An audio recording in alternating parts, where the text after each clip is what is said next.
views and opinions expressed in this program are those of the participants and do not necessarily reflect the views of BronxNet or the program underwriters.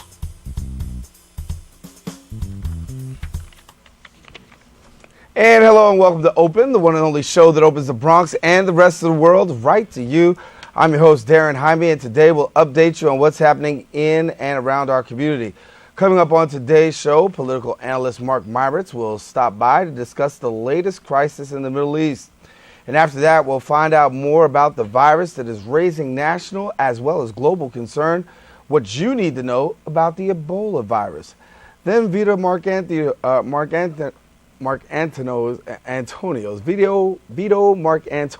60th anniversary will be commemorated at the historical Woodlawn Cemetery. We'll find out who he is and what his contributions were to immigrant communities. Try saying that twice. I blew that one.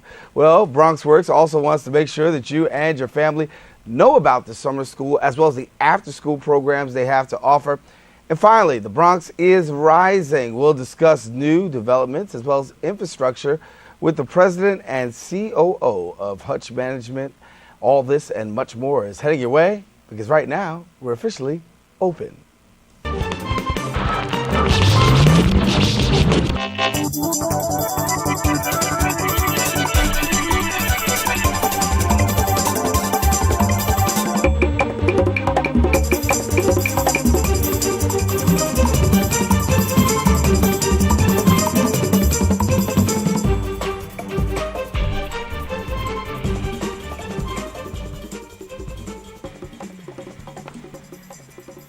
And hello everyone, I'm your host Darren Jaime, and today is Wednesday, August the 6th. Of course, you're watching Open, the only live and interactive program bringing the Bronx and New York City straight into your TV set. We encourage you to stay connected to us at open@bronxnet.com, as well as hit us up on Facebook, and then you'll hit us up on Facebook, Twitter. We'll share some past episodes. You'll find out about what's happening in our show, and we want you to stay connected to us. Well, kicking things off, 2 Americans infected with the Ebola virus are receiving treatment in Atlanta today as the number of those infected with the virus continues to rise worldwide. Dr. Kent Brantley and aid worker Nancy Wright-Ball were working at a hospital in Liberia that was treating patients suffering from Ebola. The World Health Organization is confirming 932 deaths from the virus, with Nigeria and Saudi Arabia among the most recently reported cases. The question is, what is the Ebola virus? How contagious is it? Our next guest is here to tell us more about the deadly disease. We welcome now Doctor and Associate Professor at Mercy College, Rossi A. Hassad, and thank you so much for joining us here. Thank you. Thank you. So, as we're hearing a lot of questions and concerns, once again, on the part of Americans, now that you have these 2 persons being treated in Atlanta. For somebody who doesn't know about Ebola, let's first of all walk them through what exactly is the Ebola virus. The Ebola virus it's a pathogen, a germ. It's a microorganism. It's microscopic. You can't see it. It comes from a family of viruses, probably about 5 subtypes or specimen, and they all have varying degrees of lethality, the extent to which they are severe on your immune system. What viruses do, they have a genetic code that send a message to your immune system to stop working, so they can invade. So this virus hijacks the immune system and overwhelms it. So there's an almost complete shutdown of your immune system, leading to high fever, beginning with flu-like symptoms and progressing to worse or end stage where they can be severe hemorrhaging, leading to shock and ultimately death. Mm-hmm. And so we're hearing from the World Health Organization, 932 deaths approximately contributed to the Ebola virus. Talk about being contagious and the fact that it is contagious. How contagious is the virus? Well, there's a distinction needs to be made between infectious and contagious. It's an infectious disease. There's an organism, a germ, that conveys or transmits. Contagious comes from the word contact, making contact with, and it is contagious, but not readily contagious, as in the flu, where it can be transmitted via the air. This is not an airborne disease. It's not a foodborne, it's not airborne, it's not waterborne. In theory, it could be airborne, but clinically, the evidence doesn't support that we have had cases that could be categorized as airborne. Mm-hmm. And there's a lot of fear, and on the part of people all across the world about just the virus and its spreading. How difficult, or how difficult has it been, or is it to contain? Well, it's proving quite a challenge now. This virus has defied common principles of epidemiology in terms of where it comes from and how it progresses. We really don't know the primary source or reservoir of this virus in terms of the chain of infection. Best evidence suggests that it probably comes from the bat and then moves to larger animals, and then the population has access to those animals. Mm-hmm. But as I said, one of the factors that inhibits the control of the spread is more of a behavioral factor, and that is our cultural practices and beliefs in certain regions of the world, which may not lead to adhering to health education messages and so forth. Mm-hmm. So when we look at America, we know that we have our own set of challenges, but the 2 doctors are being treated in Atlanta for the virus. When you look at Americans, what can Americans do to be on the lookout, to watch out, to possibly just, become more informed? Indeed, it's a major concern in West Africa. In the United States, the concern should lead us to educate ourselves and become more prepared. Our level of health infrastructure and health resources can take care of containing or controlling a spread. We have 2 cases on the U.S. soil right now, not infected here. They were affected overseas, and they became infected overseas. And I am fairly confident that will remain too.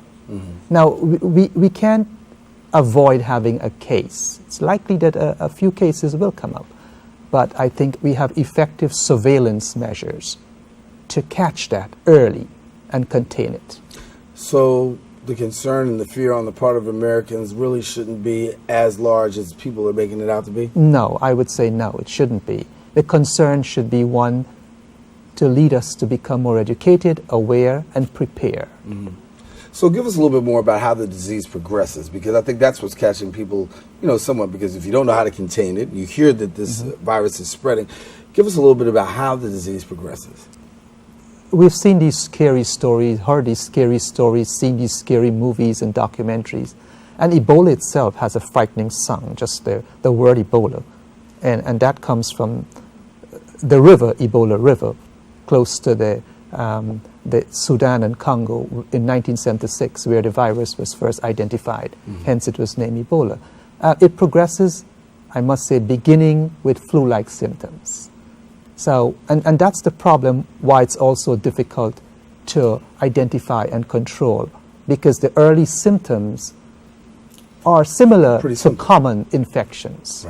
Right. So, but it progresses beginning with flu-like symptoms to febrile and becoming weak with high fever, leading to organ failure, hemorrhaging, shock. But you can treat those things. There is no vaccine, there is no specific cure, but you can treat the presentations or symptoms of the patient. So you can treat shock, you can treat fever, you can treat pain. So that's the type of therapy that's being used, supportive therapy, to maintain the vital functions of the patient. So give us a little bit about the 2 doctors. How are they being treated right now from your estimation with what they've got? Well, they're receiving supportive therapy. Again, similarly, as I said, electrolytes, maintaining their electrolytes, their blood pressure, their vital functions. But from reports we've had, they're also receiving an experimental therapy. They've received a few doses of an experimental therapy, and that is very early in the experimental phases of research. What that does, it helps to boost the immune system. Mm-hmm. So you can maintain the patient until, hopefully, the person's natural defenses can kick in. So their treatment is trying to maintain their vital functions, but in addition, they I've been fortunate to have access to this experimental treatment. And again, we don't know the effectiveness of that because that's the tricky nature of Ebola. You know, you can be doing very well today and tomorrow you relapse. Mm-hmm. So for people who have the Ebola virus, people already, there's this common feeling that it always will lead to death. True, not true? No, and increasingly we are seeing better survival rates. We used to talk of a survival rate, a case fatality rate of 90%, meaning almost 90% of those who become infected will die. But it depends on the strain of the virus that you're infected with and how early treatment is provided.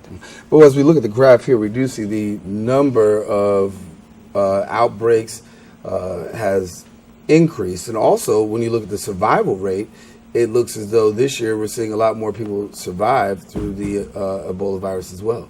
Correct, and that's what I was saying earlier. You can treat the symptoms, the supportive therapy here, and given the heightened awareness and preparedness, we will begin to see improvement in the treatment, diagnosis, treatment, and prognosis. And before we go, Dr. Hassad, please give people some information as to where we can go to find out. Besides, we can become more informed and not necessarily put everybody on, on scare alert. Where can people go to find out more concrete and factual information? The national authority is the Centers for Disease Control, which is cdc.gov, the National Institutes of Health. And here in New York, we have a very equipped New York City Department of Health. We have a very modern infrastructure in terms of our surveillance measures. Okay, well, Dr. Rossi Hassad, thank you so much for coming and sharing with us, giving us this much needed information. Thank you. Of course, we will continue on our show, taking a quick break, but when we return, we'll discuss the latest in the political world. Mark Myritz will join us right after the break. Stay with us. We'll be right back in a few. Maybe he's really focused. Maybe he likes spinning the wheels. Maybe he just loves trucks. Preoccupation with objects is one early sign of autism. Learn the others today. Hello, I'm Donja Lemon from Open 2.0 on BronxNet, the show by teens, for teens, and about teens. Catch us every Friday at 4:30 and anytime on the web by going to www.bronxnet.org.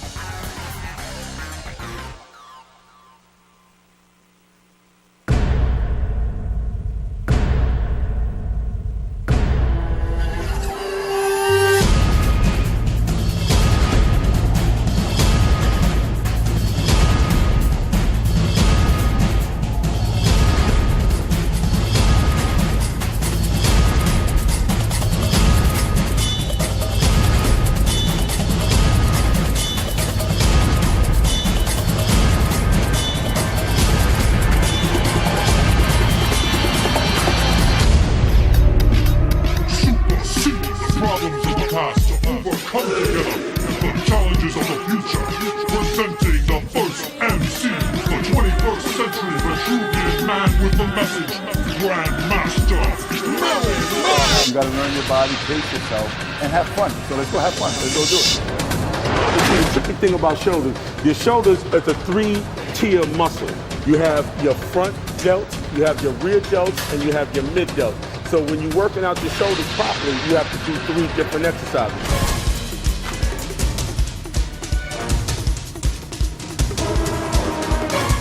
It's wonderful being able to compete with a lot of these young guys from all over the world. It's important to stay in shape.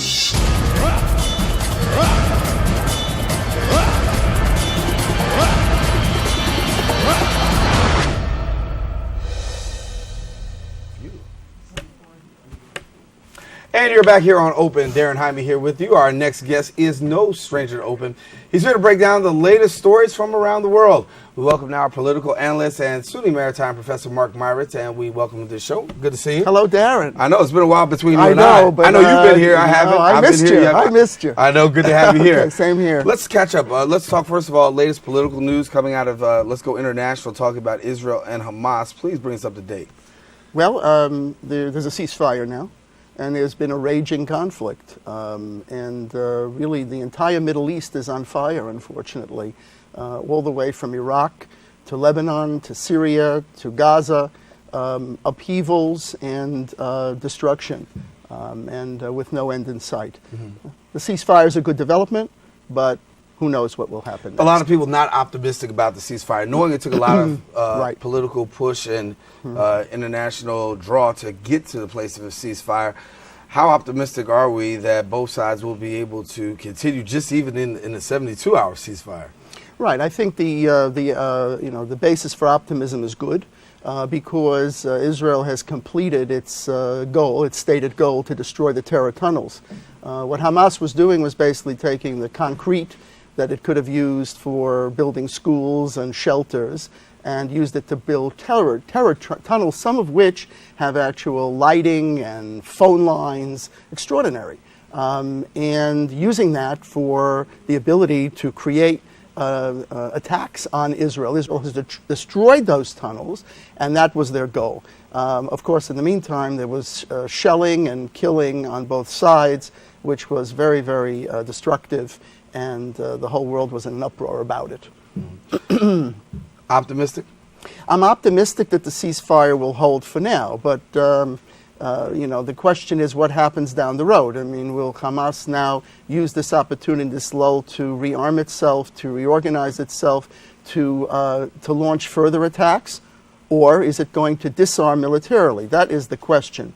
There are negotiations that are going to be undertaken between Hamas and in Egypt with Palestinian Authority head Mahmoud Abbas, with the United States, with Israel, and hopefully they can work something out. But Hamas is divided into a political wing and a military wing. The political wing may make a negotiation, but the military wing wants to fight on. If it wants to fight on, there will continue to be a fight and there won't be an end in sight. So I'm cautiously optimistic and hopeful for peace. But down the road, long term, I think it's unlikely that this will stabilize, to be very candid. Let's talk a little bit down the pike a little bit, talking Washington, D.C. President Obama under fire, literally, and also under sue. House of Representatives considering suing President Obama. Much conflict about the President of the United States actually being under suit. Will this hurt, help in the midterm elections? Your thoughts? Well, first of all, the idea of the House of Representatives suing the president is one of the great follies. It's ridiculous. It doesn't have any foundation in law, really. I mean, if the House and the Senate don't like the president, they have the right of impeachment for high crimes and misdemeanors. I don't see any high crimes and misdemeanors here. The president, as he said, I'm doing my job. He does his job. The House does they do their job. The Senate does their job. I think that the idea of spending money on a lawsuit and organizing the House into a lawsuit is absolutely absurd. Now, what you have in Washington is complete dysfunctionality. The government's not functioning. The House passes bills against Obamacare. It passes bills to sue the president. The Senate passes bills. Nobody passes anything except a few things together, and there's no bipartisanship whatsoever. I would also add that one observation, in my opinion, is that the president and the Secretary of State and Administration is way too stretched too thin with too many things that they have on their plate right now. Meaning that the Middle East is falling apart.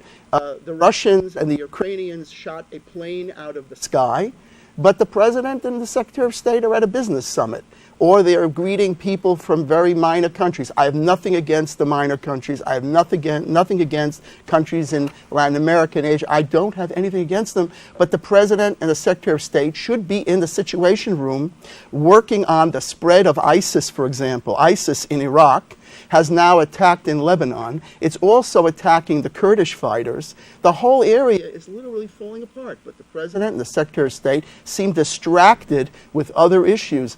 Now, what you have is a distracted president who's a lame duck president in his second term. You have a Congress that does not function. They can't talk to each other. The other day, for example, Nancy Pelosi ran across the Congress, I don't know if you saw this, to chastise a Republican for his awful comments. I mean, the whole government leadership is absent. And it's very regretful because the world is in big trouble, and honestly, I've been very candid about it. I'm worried about it from A to Z. Let's go to midterm elections for a moment. The midterm elections are coming up. You talk about the president being a lame duck president. Yes. With the GOP deciding to go ahead and the idea of suing the president. Right. Is this going to be a backfire? I that think can it's result in the election? I think it's somewhat of a backfire. I think they'll take the House. The question is the Senate. The Senate is up, and it's really pure demographics. And it's also the Tea Party. And the problem for the Republican Party, having the Tea Party kind of, biting at their legs and saying, if you're not a true Republican, I'm not going to support you. And the Eric Cantor scenario is a good example. There you have the majority leader of the House defeated in a primary. I mean, the whole thing is falling apart. So I think you're right, it's a distraction, but whether or not it's going to overwhelm the Republicans, I don't know. I think the Obama health care point that they make is very strong, but bringing this lawsuit, I think most Americans don't understand it. Lawyers don't even understand. I'm a lawyer. I don't even understand it. I teach constitutional law, and I do not understand the idea of spending money and time and effort to sue the president. We have something called separation of powers. The president runs the government. There is a legislature. They make laws. I mean, if they don't like the president, they think they accuse him of high crimes and misdemeanors, which is idiotic, then they should bring on an impeachment. They keep talking about that. They're going to impeach the president. If they have no basis to do it, then they should just do their job, get together, try to pass some bills, work with the president instead of suing the president, which means you're basically shutting the whole operation down, which is foolish and doesn't get anything accomplished whatsoever. One of the things President Obama was looking forward to probably in his second term as president was dealing with the immigration crisis. Exactly. That has definitely unfolded right now into no accomplishment whatsoever. That's right. We still have the challenges at the border. Where do we see this going? It's not going anywhere. I think that basically the president had, his point about the dreamers, and he had his point about doing something on immigration. Similarly, he had something that he wanted to do on gun control. He spoke beautifully at a number of these sessions about gun control and passionately. But what happened? The legislature didn't help him. The Congress didn't help him. The NRA interfered. And similarly on immigration, you have, again, the lack of bipartisanship, and you have the fight between Republicans and Democrats on immigration, which, candidly, Darren, is a big issue for the next election. They're looking forward. They see this as a hot issue. So, again, dysfunctionality in the Congress, can't get anything accomplished. I commend the president for trying to do something on it, but he's just hitting a brick wall here because the Congress is just not. And they basically punted it and adjourned, and that was the end of it. Gone. And they're coming back in September. Ridiculous. With the president being that lame duck president now, most eyes on the eyes of Americans are who's going to be the next president. Right. The question now is Hillary Clinton, and she hasn't said anything formally, but everybody's certainly looking to see whether or not she will be a candidate from your perspective. Will she or won't she? Hillary Clinton, that was like this to be a commercial. Does she or doesn't she? I don't know. I mean, Hillary Clinton, a lot of doubt about it. I'm reading her book. Her book didn't do very well. The Clintons are coming under a lot of scrutiny right now about their foundation and how they raise money and so forth. And Chelsea Clinton, this whole family operation, I don't know. The Clinton baggage from previously has been largely overlooked. Maybe it'll come up again if she runs. She may have some challenges on the left from Elizabeth Warren. Elizabeth Warren is a very impressive person.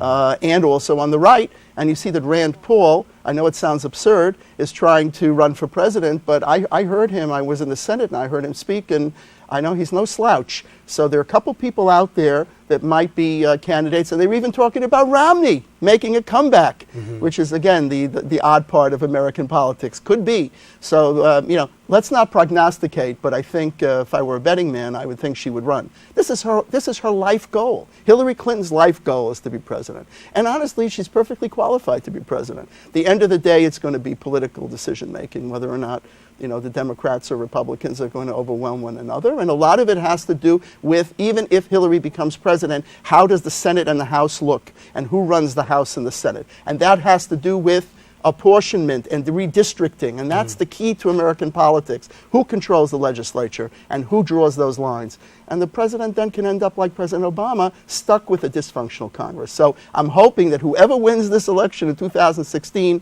can work with a Congress that will be pliant and helpful to the president to get the president's agenda through, which certainly this Congress has not helped President Obama despite his best efforts and best intentions. To be continued. Mark Myritz, thank you so much for joining us. My pleasure. You can catch more of Mark. He'll be on Perspectives as well, and you'll catch him here also on Open, bringing us political commentary. Got to take a quick break, but when we return, we'll find out how the Bronx is improving. We want you to know, so stay tuned. Coming up right after this. G Morning Sunshine. Wakey, wakey. Text me. Are your parents home later? We can hang. LUV, love you. JK. Holla back. Holla back. Holla back. Are you with your friends? That's lame. We're in a huge fight right now. XO. What'd you dream about? Something I did. Are you on your way to the mall? I'm lonely. Nude pics. Send me some. Text me.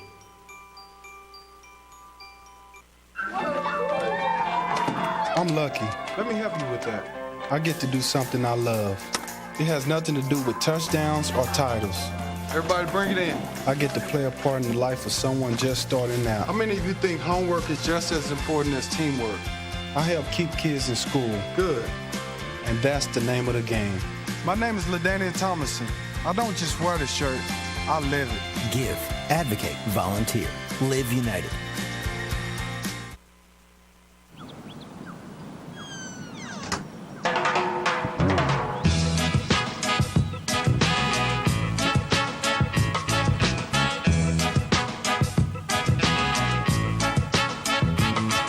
Hands can do incredible things. Now they can even help save a life with hands-only CPR. If you see an adult suddenly collapse, just call 911, then push hard and fast in the center of the chest until help arrives. Learn more at handsonlycpr.org. Long before I was in Hollywood, I had a grandmother by the name of Estelle Marie Taylor. Positive role models to make sure that I was on the straight path. Big Brothers Big Sisters carefully screens volunteers and places them in long-term mentoring matches with kids who face adversity. With more volunteers, especially men, and more donations, every little who needs a big can help. Start something. If it's been a while since you've been involved, start something again. Learn more at bigbrothersbigsisters.org. And welcome back to Open. Our next guest is here to tell us about what is happening at the Hutch Metro Center and the positive transformations and developments taking place in our community. Here now to tell us more is the president and COO of the Hutchinson Metro Center, Joseph Kelleher, and we welcome you to the show. Joe, good to have you. Thank you. It's a pleasure to be here. Good. Exciting time for you guys, huh? Very exciting. So when you talk about the Hutch Metro Center, I remember when it was just a shell, and it was just really being built. A lot of people were wondering, like, what is going to happen here? Years later, dynamic development, community involvement, and you got to be proud of what's going on there. We truly are. You know, back in 2001, we had a vision. The Simone Group kind of looked at the Bronx saying, you know, we're under-officed here. We didn't have really Class A office space in the Bronx, especially not an office park, which is what we are. We're basically a suburban office park within the city of New York, which we're the only one that exists in the 5 boroughs. So it's kind of special. When we first, started to build the Hutch Metro Center, we looked at, who was going to be our potential tenants. And we certainly have a college that came on board there that has their Bronx campus. The Visiting Nurse Services in New York actually wanted to consolidate all of their nursing facilities into one central location. So that was our start. Mm-hmm. And then from there, we realized that we were surrounded by hospitals, be it Montefiore, Calvary, Jacobi, and Einstein Medical Center.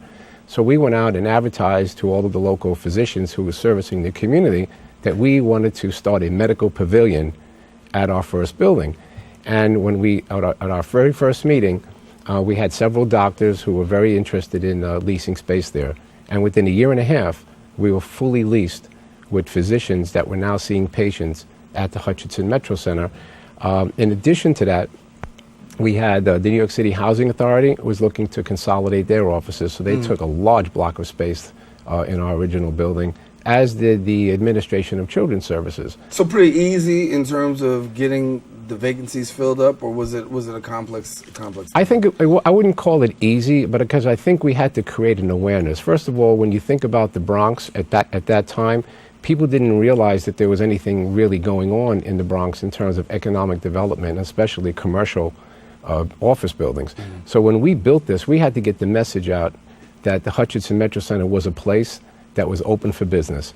And we were able to do that. It took some time to get momentum, but once we started to create an awareness, then the real demand started to open up. And subsequently, as we look at it today, our first building was 500,000 square feet. Today we have 1.4 million square feet of office space that's built at the Hutchinson Metro Center, including a Tower 1. We have Montefiore is opening the first bedless hospital, which is really an outpatient ambulatory surgery center, but they call it a bedless hospital because basically it is a hospital without beds. So you can come in there for all types of procedures, and basically you go home. Yeah, no beds. So that will be open on seeing patients as soon as November now. So that's exciting. In addition to that, on our site, we had a bakery. It was called Old London Foods. If you ever had Melba toast, that's where it was made. And that bakery actually moved down to North Carolina. When they did that, basically we looked at that building and said, what are we going to do with this property? We could either lease it to some type of industrial use or maybe another bakery of some sort of use. But we looked at it and said, we want to repurpose this building. We want to turn it into a Class A office building. And that's exactly what we did. We took a 200,000 square foot property and converted it into a 370,000 square foot Class A office building, which happens to include, now by the way, it is fully leased, and we just opened the building. So that shows you the pent-up demand. Absolutely. Give me a little bit about the Hutchinson River Parkway, though, because you got the Hutchinson River Parkway right there. The infrastructure along the Hutchinson River Parkway has long been in question. Wanted to see a lot of improvements and stuff, but now we're starting to see some improvements along there. Absolutely. Well, I think there's a lot more to be done. City planning under the Bloomberg administration started a study of the Hutchinson River Parkway from Co-op City to the Whitestone Bridge. Now, why are they focusing on that area? Because you have, and I know the Bronx Borough president has been on this show, I've seen his broadcast, it's fantastic, talking about the Macy's that's opening up. You're going to have 1.2 million square feet of indoor mall at the Bay Plaza, the largest indoor mall in the city of New York.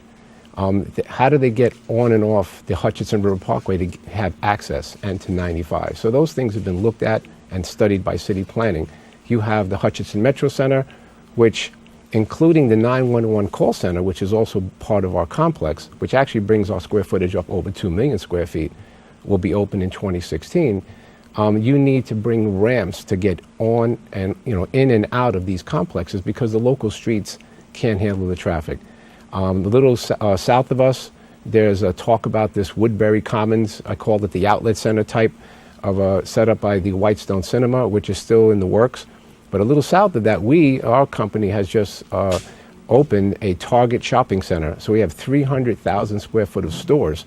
And you have to be able to get on and off those ramps from those highways so you're not driving through people's neighborhoods.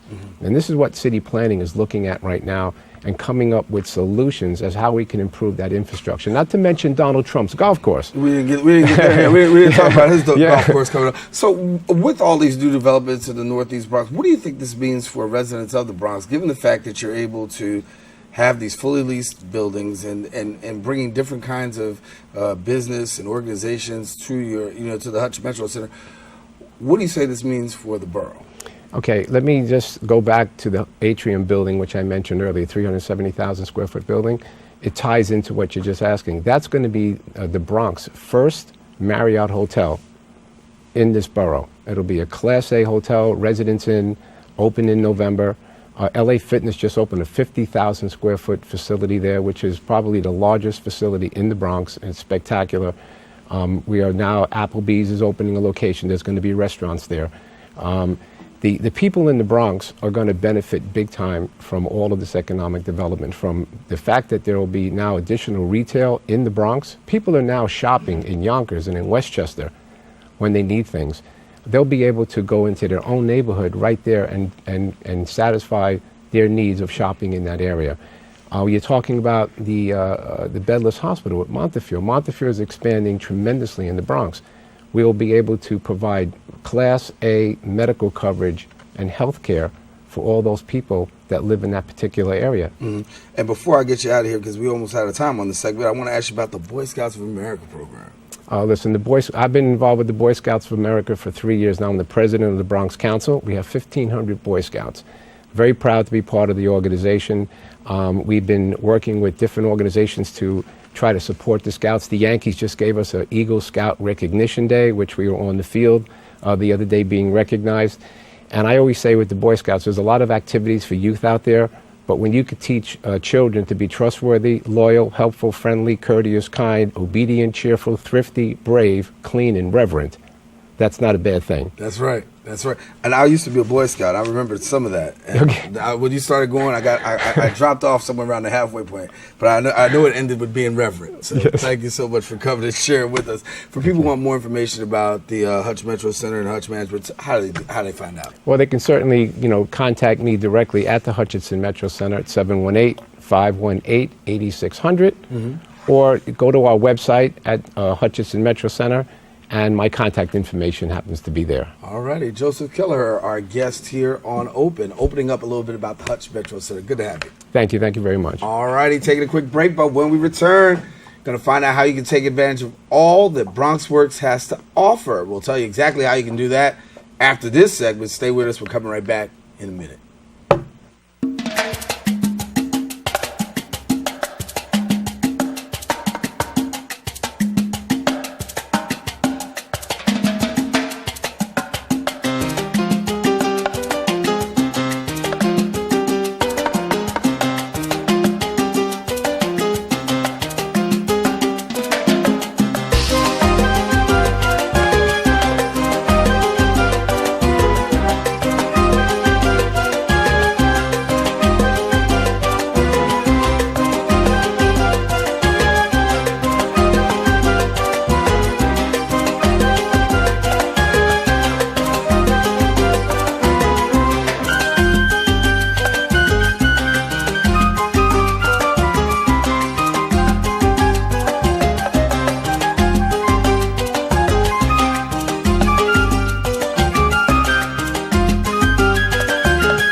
Hey, you're back here on Open. BronxWorks offers many programs to the Bronx community.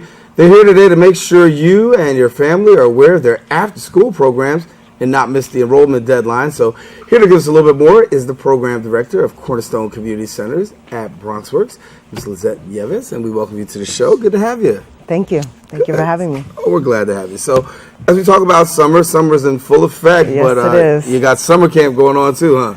We have lots going on. We run two community centers. They're Cornerstone programs. One is at the Betances Community Center, located at 547 East 146th Street. The other one is the Classic Community Center, which is at 286 East 156th Street. And we've been running a summer camp since July 7th for 110 students at Betances and 150 students at the Classic. In addition, we have a middle school expansion program that's recently funded by the de Blasio administration, where we provide services for young people ages 11 to 13 from 6 p.m. to 9 p.m. In addition, our centers are open from 6 p.m. to 11 p.m. Monday to Thursday for teens and adults. In addition, we're open Fridays, Saturdays, and Sundays. Fridays from 8 a.m. to 12:30 a.m.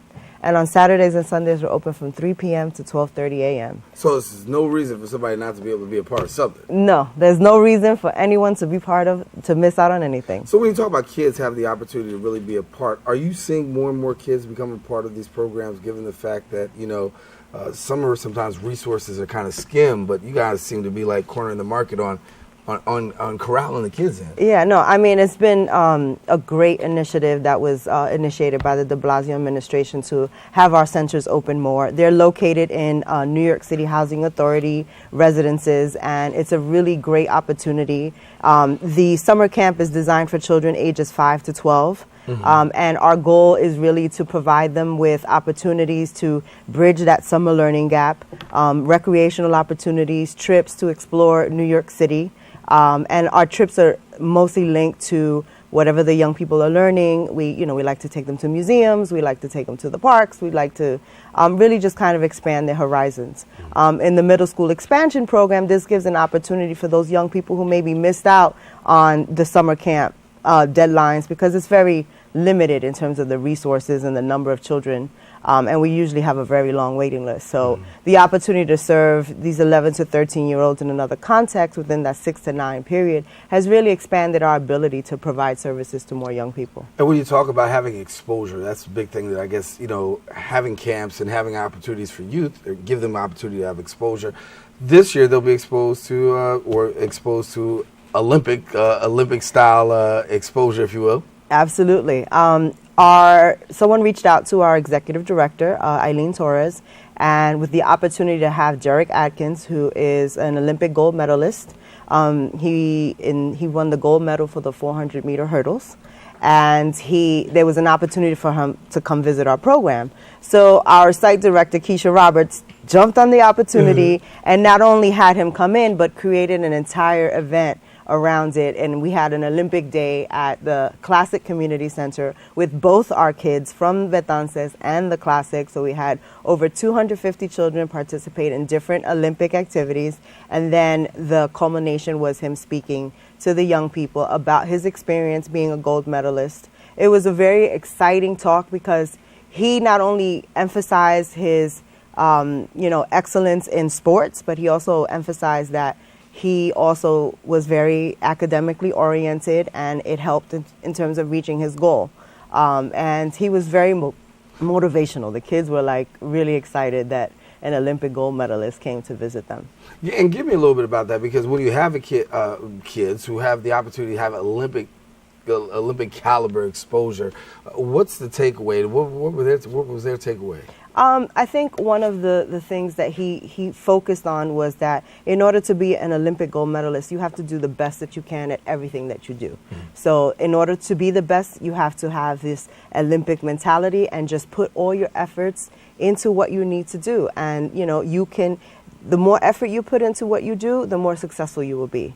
And the young people were they were just so excited. And I was reviewing their thank you letters the other day, and they were just like, we want to be just like you. We want to be a winner. Now I'm going to put all my energies into the things that I love, and really, focus on, it's not just enough to be like the best basketball player or to be, the best, speller, but you also have to focus on your academics and how that ties into everything that you do. And you talk about academics. I mean, I don't want to say this word, but school is coming. Oh, yes. Around the corner. Absolutely. August is here. Yes. And, before you know it, September will be here.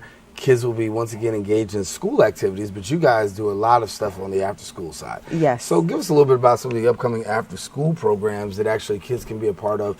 If a parent says, my child doesn't, want to play sports, how can I get them involved in stuff? Well, we are actually starting our enrollment for both centers right now. And we do give priority to people who are NYCHA residents.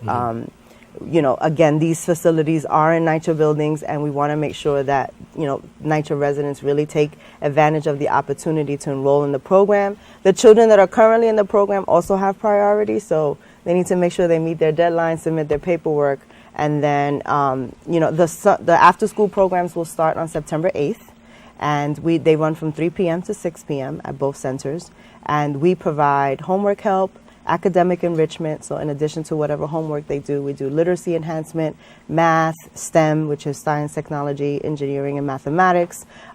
We have a computer lab that they can take advantage of. We do also art, dance, physical education is a very important component of our program, and recreation. Just, we try to make it very balanced so that, they get that after they come out of school, but we also do hit them with the academics as well. So people who want to find out more information about BronxWorks? You can visit our website, which is www.bronxworks.org, or you can also call either center, Betances 718-585-5040, or the classic, which is 718-665-1300. All right, Lizette, thank you so much for coming to share Thank with you us. so much. Lizette Nieves, and she's joining us here from Bronx Works. And speaking of classic, moving along, EF Sports Incorporated. They recently held their charity basketball fundraiser with some of the best players throughout the New York area, all in the name of autism awareness. Our BronxNet correspondent, Veronica Guiti, has more on the story. In the summer, it's always fun to hold basketball tournaments for the community, but what makes them even more enjoyable is when it's for a good cause. It all began with one mother's hunt to find a baseball league for her son, who was diagnosed with autism. The brain disorder ranges in varying degrees and affects everyone differently. Yet Lizette Hernandez did not want this difference to keep her son from participating in what he loves. As a parent with child with disabilities, I know how expensive. Having a child in general is expensive. But when you have a child who has disabilities and you need services that, health insurance doesn't cover, other activities is hard when you have to come out of pocket for. So I raise the money so that the parents don't have to come out of pocket. Programs like this that are donating to us help so that I can bring more children. Teaming up with EF Sports and other major sponsors, the basketball fundraiser was put together to help raise money for the Bronxchester Challenger League, which focuses on educating and funding programs for autistic children. My son is having a ball, literally. So having the opportunity to interact with other kids and not feel segregated, that he only has to play with his classmates that are under the spectrum. He's able to interact with other children that are not on the spectrum and be able to participate in all types of activities. I think we need to spread awareness for autism, and the Bronxchester Challengers League, I found out about it sometime earlier this year in regards to their T-ball. And it just intrigued me to a point that I wanted to raise money for kids to be able to, with autism, to be able to play sports. So here you have a lot of working men who are hustling and bustling every single day for their family and for their lives. But then on the courts, they let go of themselves and they're kids again. They're enjoying sports. They're being healthy.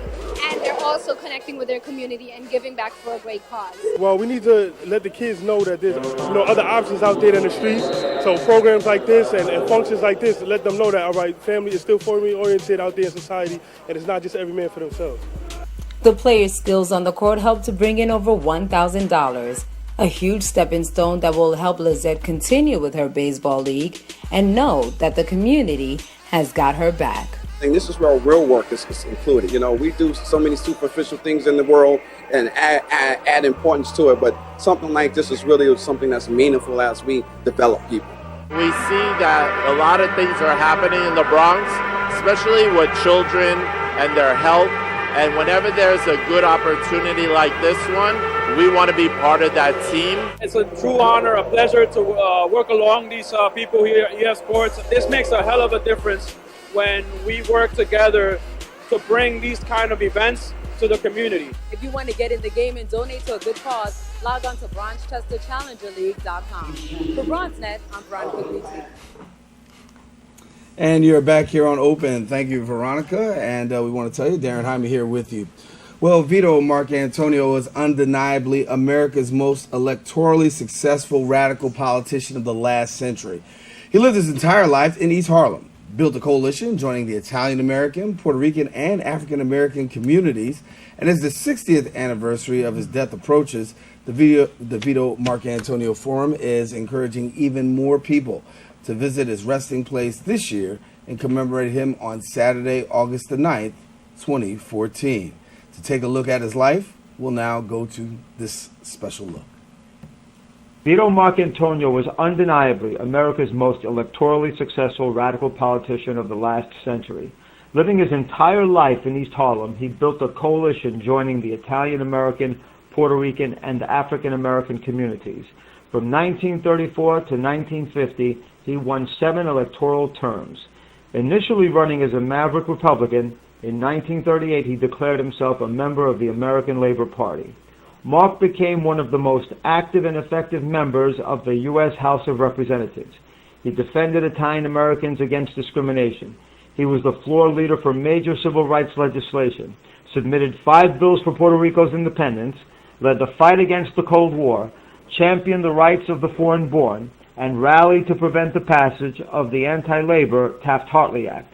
During his last term, he cast the sole dissenting votes against both the Korean War and the contempt citations handed down by the House Committee on Un-American Activities.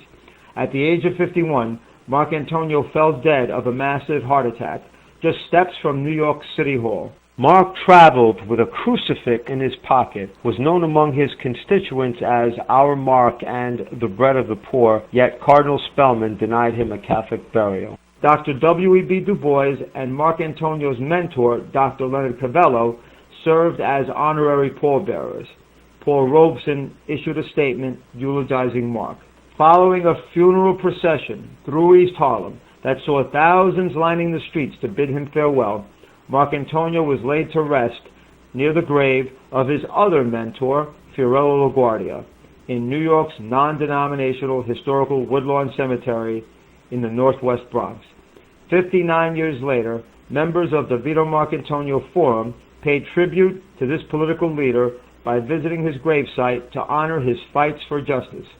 Dedicated to creating awareness about his life and accomplishments, the Vito Mark Antonio Forum is encouraging even more people to visit his resting place this year on August 9th, 2014, when the group commemorates the 60th anniversary of his death. Mark Antonio is a model for politicians who face many of the same issues today.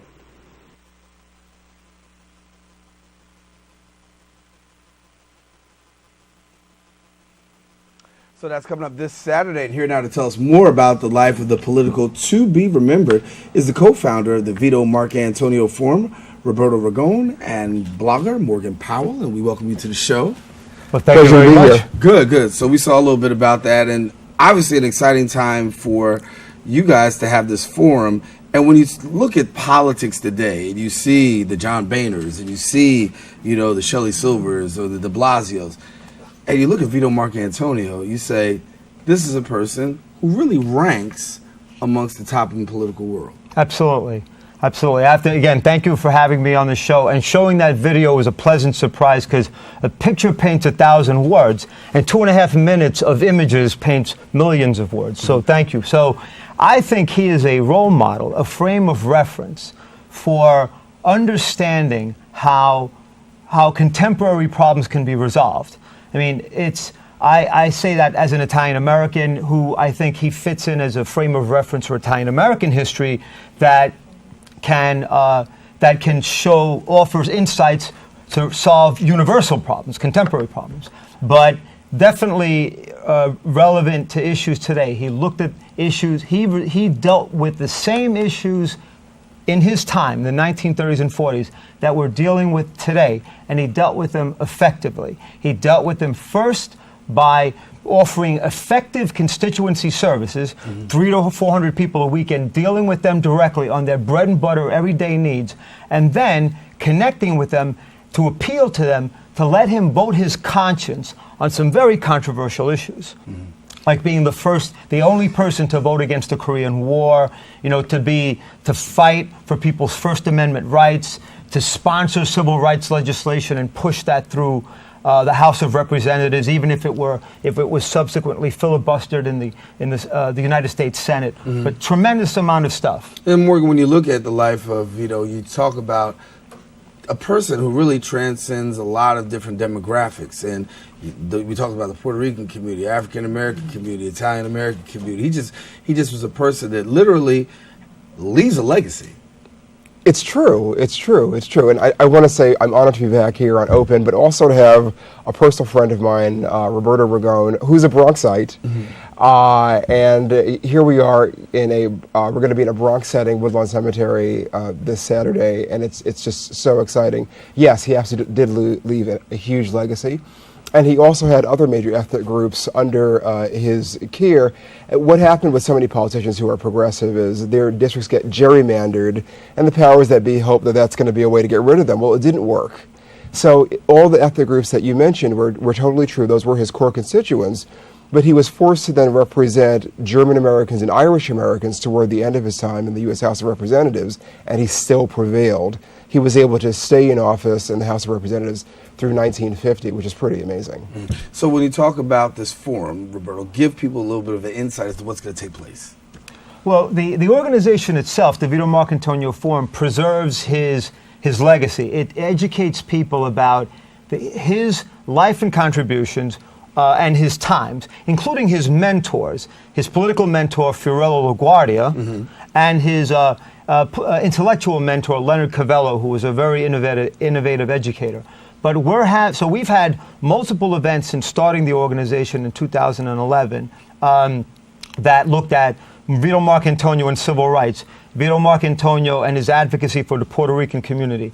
And this particular Saturday is the 60th anniversary of his passing, and I'm as well as being a business and arts consultant, I'm an actor, so I'm going to be dramatizing Marcantonio, right? A splicing of two speeches where he votes against the Korean War and he warns America against the war policy, and also his eulogy to Fiorello LaGuardia, since LaGuardia's gravesite is nearby.